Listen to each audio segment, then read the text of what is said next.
Assalamualaikum warahmatullahi wabarakatuh. Kami dari kelas 10-6 kelompok 4 biologi.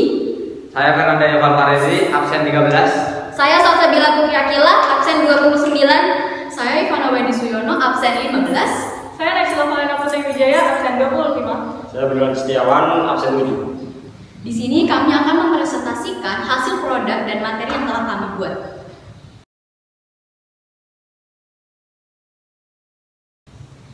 Kehidupan di bumi berlanjut bergantung pada keberadaan nutrien organik dan inorganik, sehingga sangat penting bagi unsur-unsur ini dapat didaur ulang agar ketersediaannya tidak cepat habis dan musnah.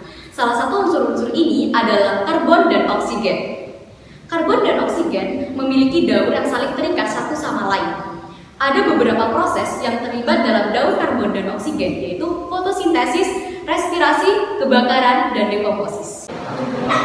Fotosintesis dilakukan oleh tumbuhan untuk memperoleh energi dan makanan yang terjadi di dalam klorofil.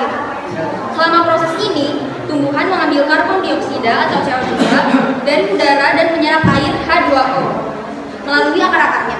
Adanya klorofil pada daun serta dengan energi yang diperoleh dari matahari, CO2 dan H2O diubah menjadi oksigen atau O2, gula dan uap air H2O. O2 dilepaskan oleh tumbuhan ke atmosfer sebagai hasil sampingan.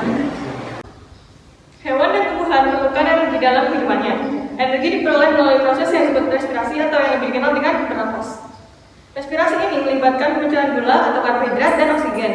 Hewan dan tumbuhan akan mengambil oksigen dari atmosfer atau udara dan melakukan proses pemecahan karbohidrat. Proses ini akan menghasilkan karbon dioksida, air, dan energi. Karbon dioksida menjadi hasil sampingan dari proses ini dan dilepaskan kembali ke udara. Tumbuhan melakukan respirasi sepanjang waktu, namun dapat melakukan fotosintesis sepanjang waktu siang atau selama ada penyinaran. Selanjutnya dekomposisi.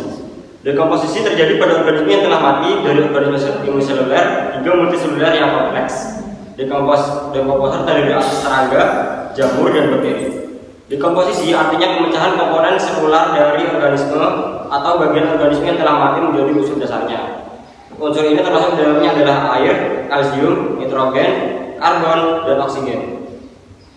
Dekomposer membantu melepaskan oksigen dan karbon dioksida ke udara sebagai hasil sampingan proses metabolismenya. Kebakaran muncul secara alami, contohnya pada erupsi Gunung Berapi yang mengeluarkan CO2 lalu akan dilepaskan ke atmosfer. Saat ini banyak kegiatan manusia yang menambah jumlah polutan, contohnya kebakaran pabrik atau pembakaran kayu, nuklir, dan lain-lain dengan tidak dibarengi rasa tanggung jawab sehingga menimbulkan jumlah polutan dan menyumbang pada gas rumah kaca. Ekosistem laut atau ekosistem bahari adalah ekosistem akuatik alami, didominasi oleh perairan yang sangat luas dan berkadar garam tinggi. Keberadaan laut yang menyimpan berbagai biota di dalamnya semua terstruktur dalam interaksi ekosistem yang seimbang, yaitu jaring-jaring makanan, proses makanan memakan yang tertata rapi. Tanpa jaring-jaring makanan dapat dipastikan kelangsungan hidup biota laut terancam. Rumput laut merupakan produsen dan termasuk trofik tingkat 1.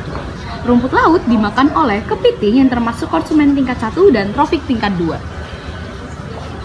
Kepiting dimakan oleh cumi-cumi yang termasuk konsumen tingkat 2 dan trofik tingkat 3. Cumi-cumi dimakan oleh gajah laut dan penguin yang termasuk konsumen tingkat 3 dan trofik tingkat 4. Penguin dimakan oleh anjing laut yang termasuk konsumen tingkat 4 dan trofik tingkat 5. Anjing laut dimakan oleh paus orca yang termasuk predator. Gajah laut juga dimakan oleh paus orca yang termasuk predator. Fitoplankton di sini adalah merupakan produsen dan merupakan tingkat trofik 1. Fitoplankton akan dimakan oleh udang dan zooplankton yang merupakan konsumen tingkat 1 dan tingkat trofik 2. Kemudian udang dan zooplankton akan dimakan oleh ikan yang merupakan konsumen tingkat 2 dan tingkat trofik 3. Kemudian ikan akan dimakan oleh anjing laut dan burung camar yang merupakan konsumen tingkat 3 dan tingkat trofik tingkat 4. Kemudian burung camar akan dimakan oleh anjing laut dan kemudian anjing laut akan dimakan oleh paus orca yang merupakan predator, dan kemudian udang akan dimakan oleh paus biru. Sekian dari kami.